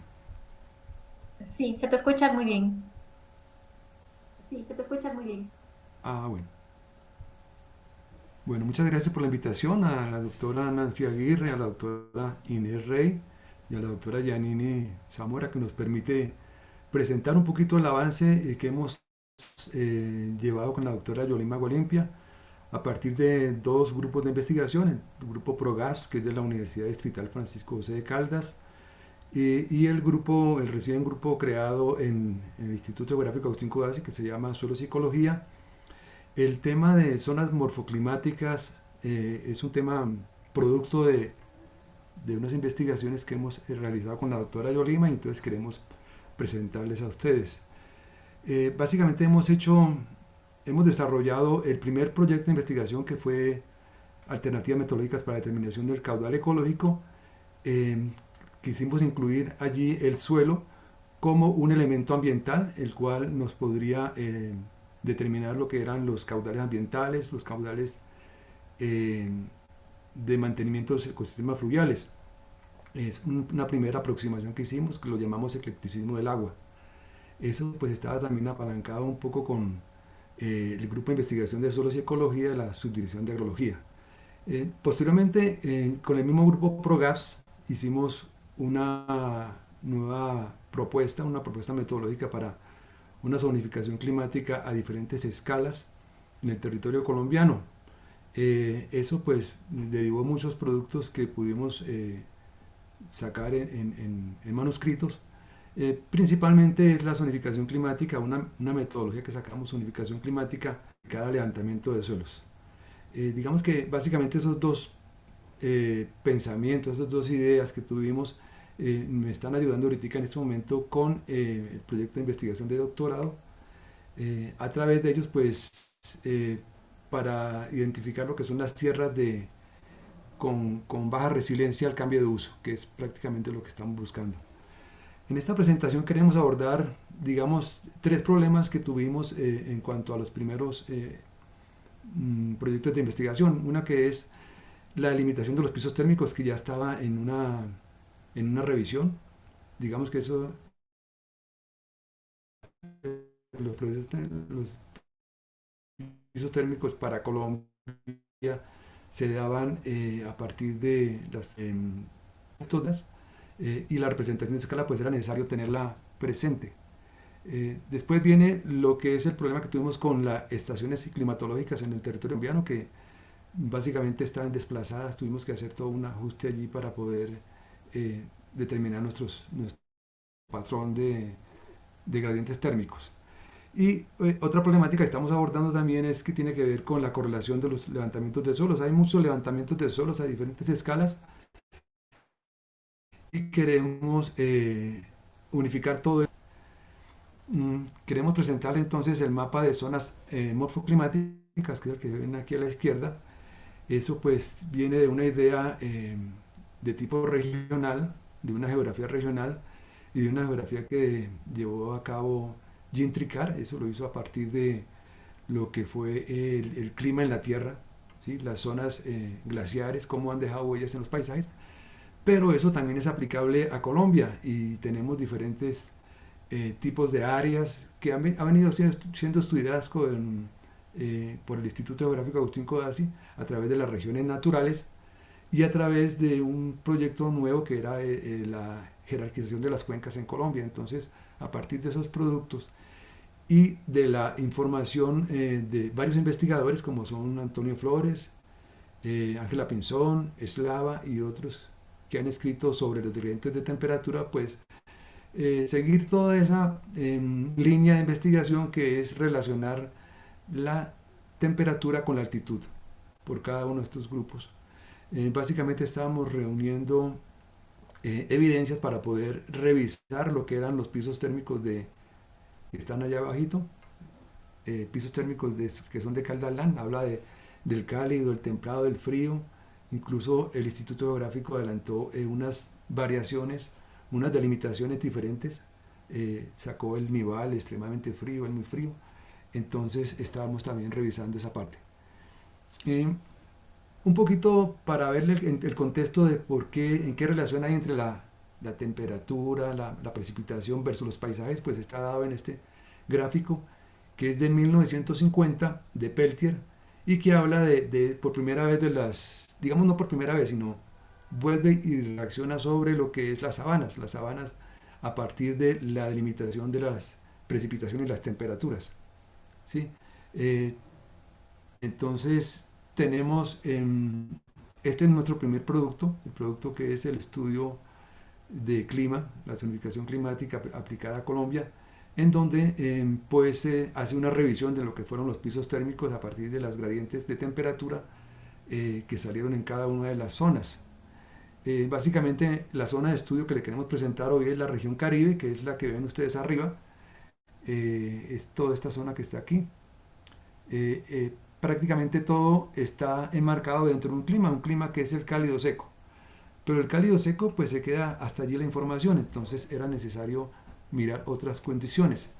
La otra condición que también se quería evaluar era la humedad, ¿no? ¿Qué tanto varía la humedad cuando se aplica un indicador u otro? Porque como hicimos una revisión de muchos indicadores climáticos que se aplican en Colombia y que se aplican indiscriminadamente sin saber si son útiles o no, encontramos que LANC, por ejemplo, es un indicador que tiene mucha utilidad para trabajar con índices de certificación.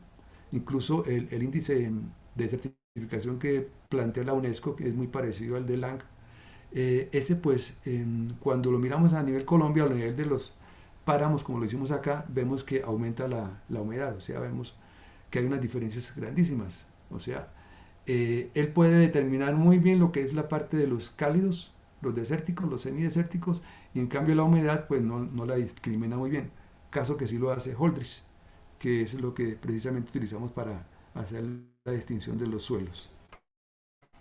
Para no irnos muy lejos de lo que es la zona de estudio, entonces aquí tenemos una de las compañías que escuchamos a la doctora Yanine en la charla pasada, que es la Luminet Fruit Company, que fue la que creó territorios de la agricultura.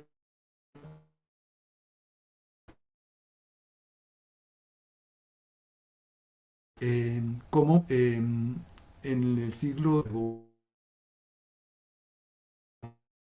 unas huellas que están allí en cuanto a los trenes y los que están conectando precisamente a Santa Marta, que está más o menos a hora y cuarto, con estas unidades que están aquí, que son los de desarrollo.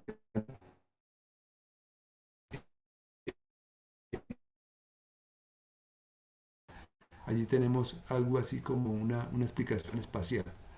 En la zona de estudio entonces es esta que está aquí, son distinguir esta zona del Caribe porque básicamente en el estudio de zonificación climática decía que todo era cálido seco, pero este está muy próxima a lo que es la Sierra Nevada de Santa Marta que está aquí, entonces esto hace que las condiciones climáticas sean muy diferentes al Caribe que está mirando hacia el mar, ¿sí?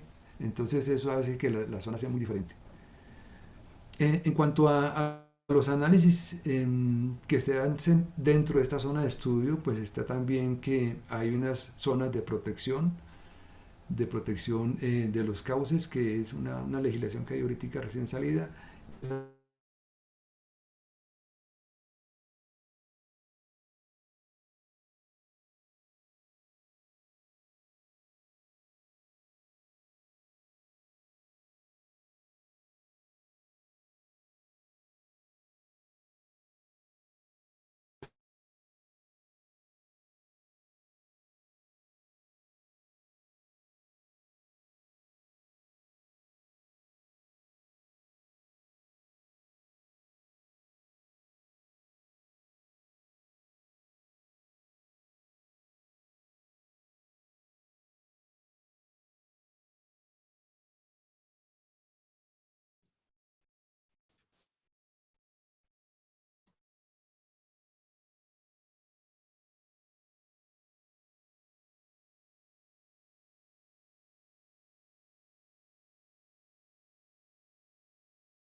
Por favor, tenemos un pequeño problema de conexión.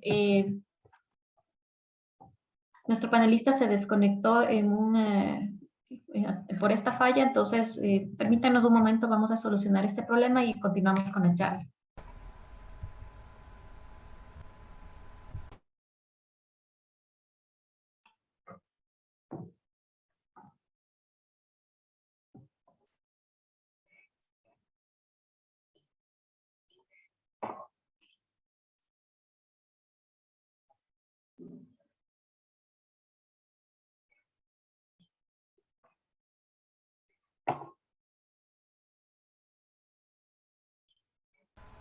¿Me están escuchando?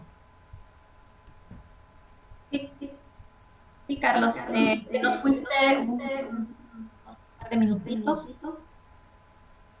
pero ahora eso te... Es que parece que tenemos problemas con el internet. Ahora se te escucha muy bien. ¿Sí? Bueno, no sé hasta dónde llegó la charla, pero bueno, voy a retomar de aquí para allá. La frontera agrícola entonces tiene una reducción del 12% de las áreas, unas áreas que son de protección, son aquellas que son los cauces de los ríos. Entonces tenemos la zona con una distribución de lluvias que van entre 1000 y 2000, que es lo que dice que es cálido seco, ¿no? Sin embargo, cuando uno analiza esto espacialmente, podemos ver que en condiciones medias, que es la que está aquí, PV High, tenemos una manifestación de la naturaleza muy especial, que es estos árboles frondosos, que se llaman cañaguates, y que representan un poco esa biodiversidad que está allí en el Caribe colombiano.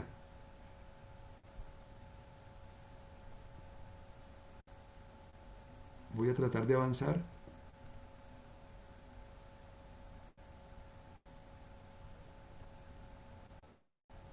¿Sí?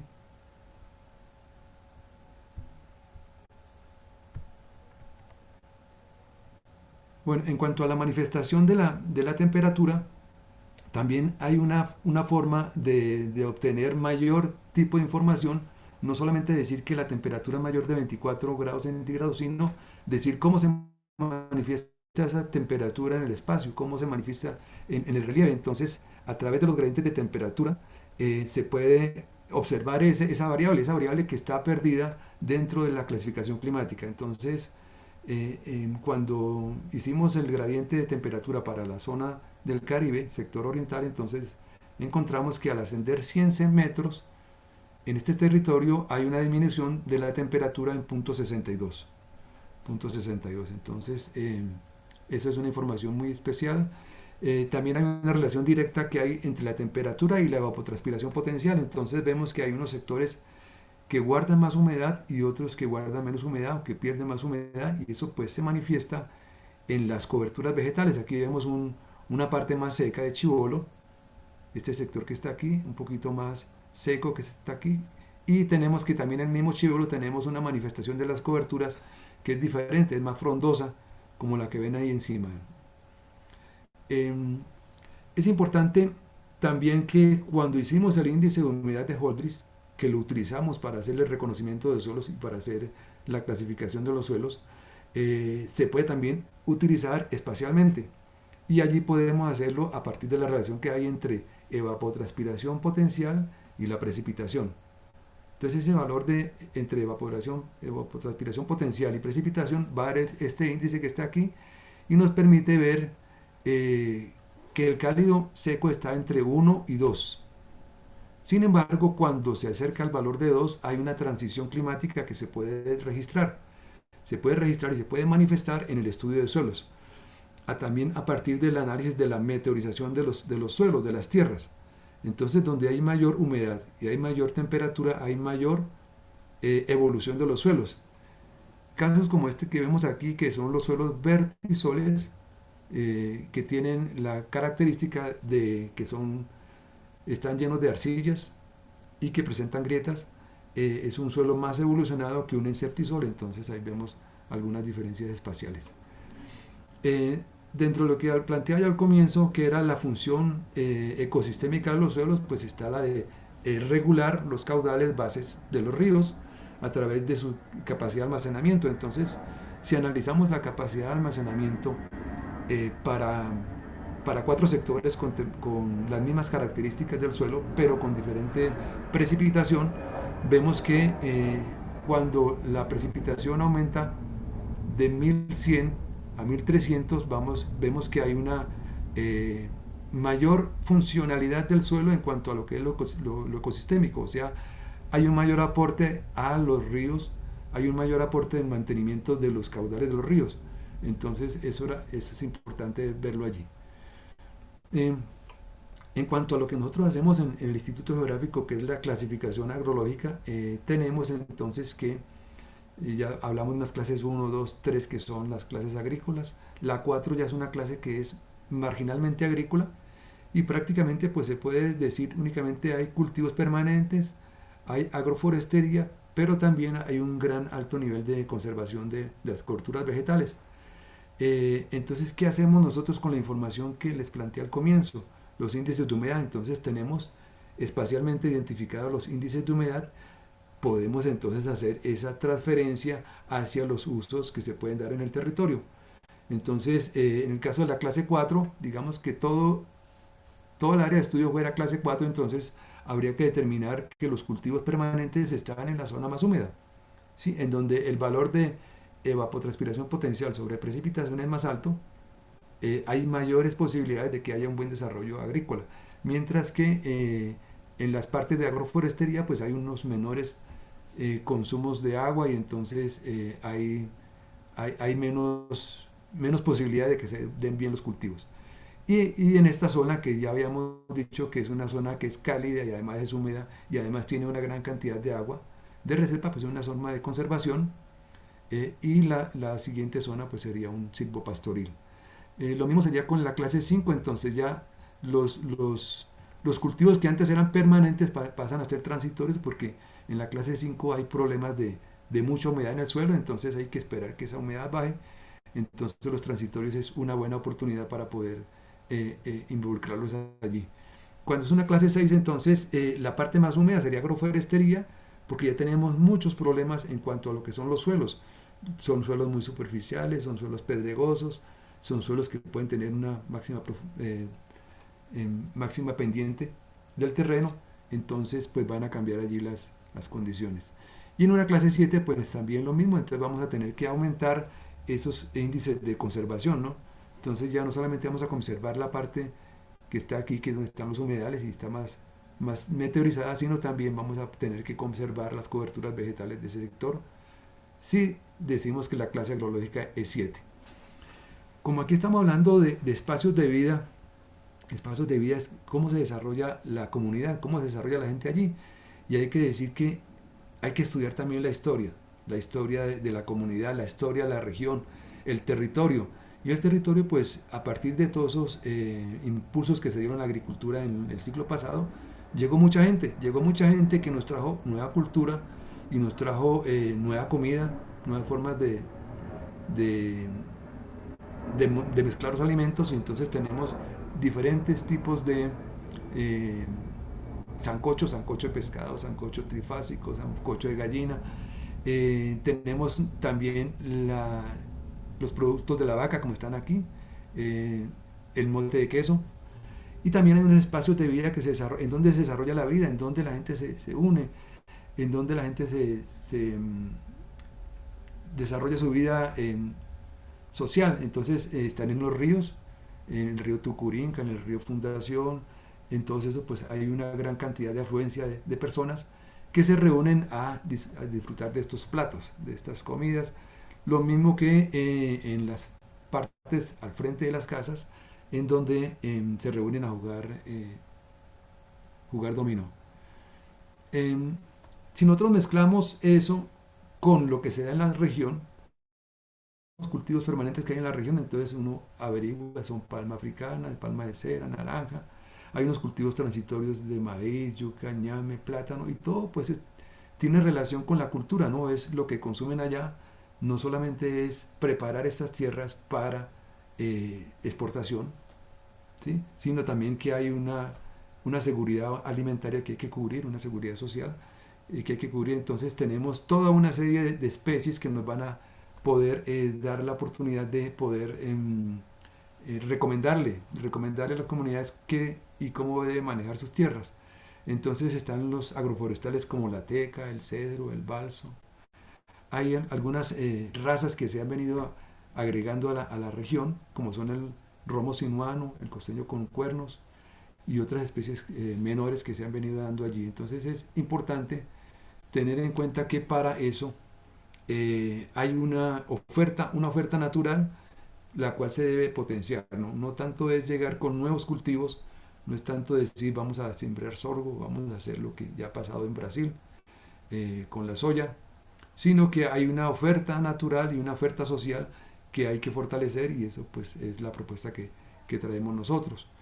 Dentro de los forrajes, por ejemplo, que se pegan allí, que dan buenos frutos, está la caña forrajera, el sorgo forrajero, la soya, eh, la de conservación también hay muchas especies, el cocotero, el hipomea y otras especies que son importantes para la zona.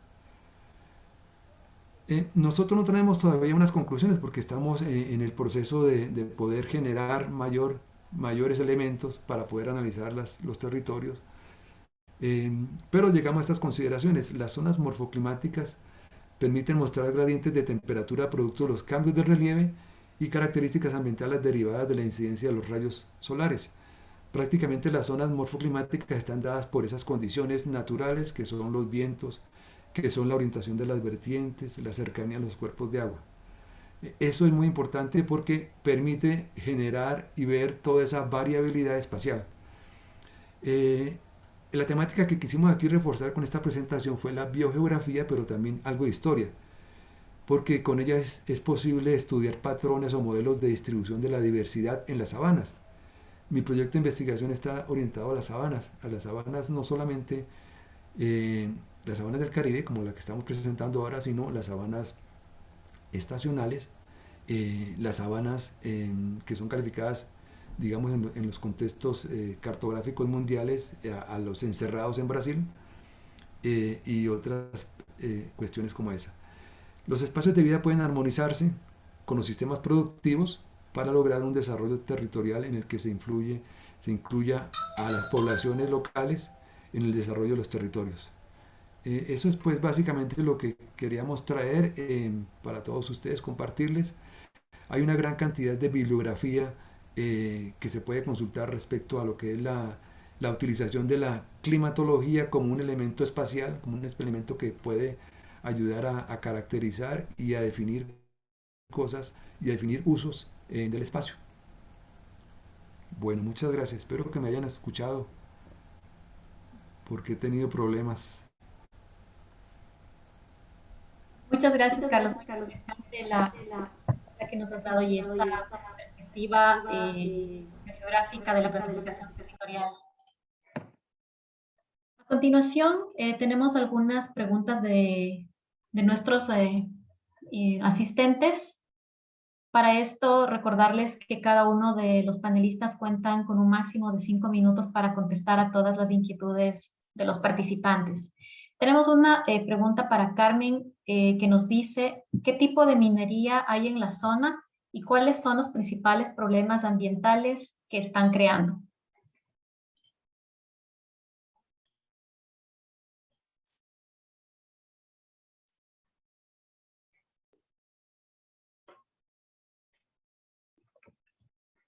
No sé si Carmen está todavía conectada.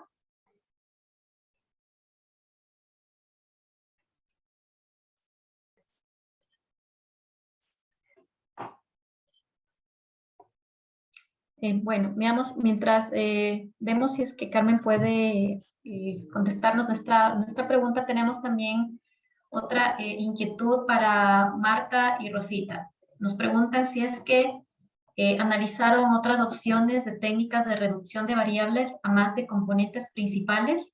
Y otra pregunta que nos dice si en el Atlas se pudo identificar conflictos socioambientales. Bueno, te contesto la pregunta y muchas gracias por hacerla. No, en realidad no contempla este tipo de variables, el modelo no contempla las variables debido a que, como ustedes conocen, es muy difícil obtener información ambiental a ese nivel, ¿no? A esa escala. En el Ecuador probablemente tengamos alguna información, pero la intención es replicar, como decíamos, este modelo para todos los demás países del conglomerado latinoamericano. Entonces, no se incluyó las variables socioambientales. ¿Y la segunda? ¿O era parte de la primera, Pauli? Sí, sí se analizaron otras opciones de técnicas de reducción de variables a más de componentes principales. Sí, realmente utilizamos dos métodos más estadísticos, pero en realidad el que mejor se ajustó fue el de análisis de componentes principales porque nos permitía precisamente tener esa diferenciación que nos permitía homogenizar algunas variables, pero al mismo tiempo distinguirlas bien para poder tener estas tipologías rurales. Muchas gracias, Martita. Muy interesante las preguntas y las respuestas. Tenemos una pregunta también para Paulo. Nos dicen la retórica de ecoturismo y su sello verde, ¿cómo se expresa esto en la desterritorialización de las comunidades? Bueno, el turismo hegemónico aliena a la comunidad de su territorio de dos maneras: o por una no adaptación a las nuevas prácticas, o por la aceptación de esas nuevas prácticas que van a alejarlos de sus prácticas cotidianas, tradicionales. Y acá en nuestro proyecto nosotros cuidamos para que la actividad turística no sea la actividad de la comunidad, sino que una de las actividades, para que no se conviertan en una comunidad dependiente del turismo.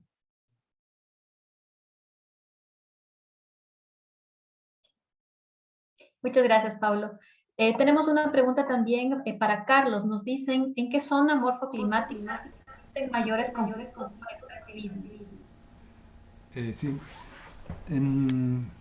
El análisis pues, se hizo precisamente para determinar cuáles son las zonas más afectadas por extractivismo, y esto tiene mucha relación con algo que se creó o que se ha aplicado en los países latinoamericanos, y es la creación de la frontera agrícola.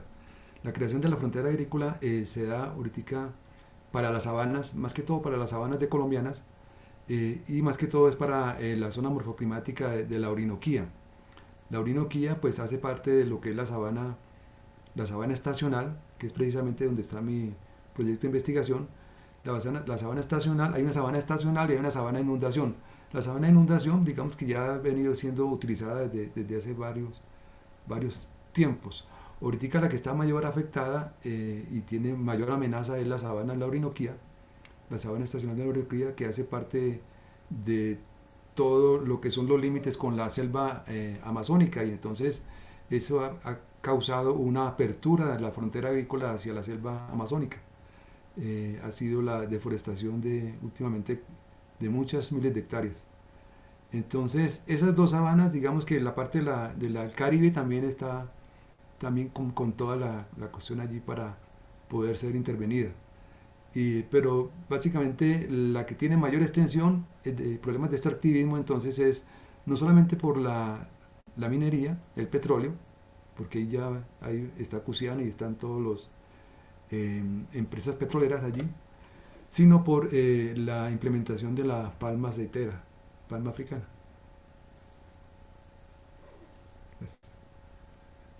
Muchas gracias, Carlos. Sin duda, bueno, parece que no pudimos retomar la conexión con Carmen. Esperemos, bueno, que podamos hacerle llegar esas preguntas.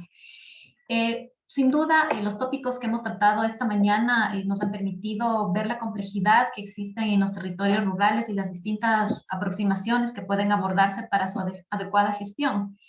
Es así que a través de Carmen hemos visto las problemáticas que tienen las áreas protegidas, pero a la vez las potencialidades que tienen al gestionarlas desde un ámbito comunitario. Por otra parte, Paulo nos hablaba acerca del enfoque alternativo del turismo mediante la construcción de redes de confianza entre investigadores y la comunidad, la sistematización de conocimientos de la comunidad sobre su territorio y la cooperación de la universidad con la comunidad y cómo poder llevar estos conocimientos a soluciones pragmáticas. Rosa y Marta nos presentaron una alternativa metodológica geoestadística para el análisis de los territorios rurales que permite realizar estudios desde una perspectiva territorial y no sectorial, y cómo esta metodología podría ser un referente para otros países. Finalmente, Carlos y Yolima nos mostraron cómo zonificaciones climáticas pueden considerarse como unidades territoriales de análisis para el ordenamiento territorial de zonas rurales desde un aspecto biogeográfico. Esperamos que este seminario haya sido de gran aporte para ustedes y aprovecho la oportunidad para comentarles que por la tarde, en la mesa 4, hablaremos acerca de género, migraciones y ruralidad.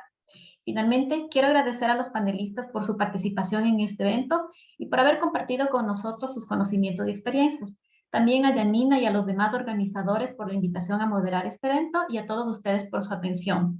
Los esperamos a las 15 horas para continuar con este encuentro y para el cierre del evento. Muy buenas tardes con todos y muchas gracias. Gracias.